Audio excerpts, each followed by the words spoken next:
Walk Two Moons, Chapter 13. Bouncing Berkway. It was time to tell Grim and Gramps about Mr. Berkway. Mr. Berkway was mighty strange. I didn't know what to make of him. I thought he might have a few squirrels in the attic of his brain. He was one of those energetic teachers who loved his subject half to death and leapt about the room dramatically, waving his arms and clutching his chest and walloping people in the back. He said, "Brilliant and wonderful and terrific." He was tall and slim, and his bushy black hair made him look wild. But he had enormous, deep brown, cow-like eyes that sparkled all over the place. And when he turned those eyes on you, you felt as if his whole purpose in life was to stand there and listen to you, and you alone. Midway through the first class, Mr. Berkway asked for everyone's summer journals. He flung himself up and down the aisles, receiving the journals as if they were manna from heaven. "Wonderful," he said to each journal giver.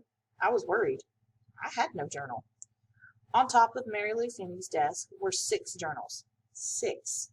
Mr. Berkway said, "Heavens mercy! Can it be Shakespeare?"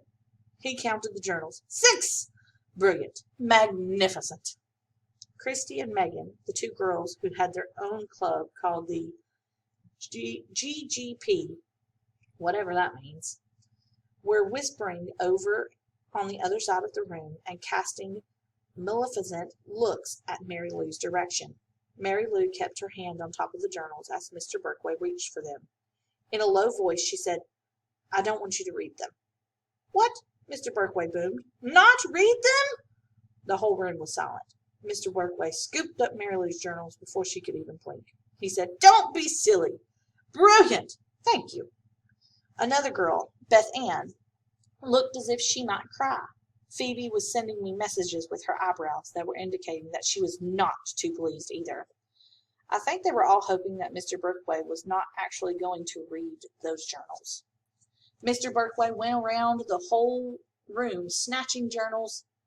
Alex Creevy's journal was covered with basketball stickers. Christy and Megan's were slathered over with pictures of male models. The cover of Ben's was a cartoon of a boy with a normal boy's head, but the arms and legs were pencils, and out of the tip of his hands and feet were dribblings of words. When he got to Phoebe's desk, Mr. Berkway lifted up her plain journal and peeked inside. Phoebe was trying to slide down in her chair. "I didn't write much," Phoebe said. "In fact, I can hardly remember what I wrote about it all." By the time Mr. Berkway got to me, my heart was clobbering around so hard I thought it might leap straight out of my chest. "Deprived child," he said. "You didn't have a chance to write a journal." "I'm new." "New? How blessed," he said. "There's nothing in the whole wide world that is better than a new person." "Sorry, I didn't know about the journals." "Not to worry," Mr. Berkway said. "I'll think of something." I wasn't sure what that meant. I thought maybe he would give me a whole lot of extra homework or something. For the rest of the day, you could see little groups of people asking each other, "Did you write about me?" I was very glad I hadn't written anything. For a while, we didn't hear any more about the journals. We had absolutely no idea all the trouble they were going to cause.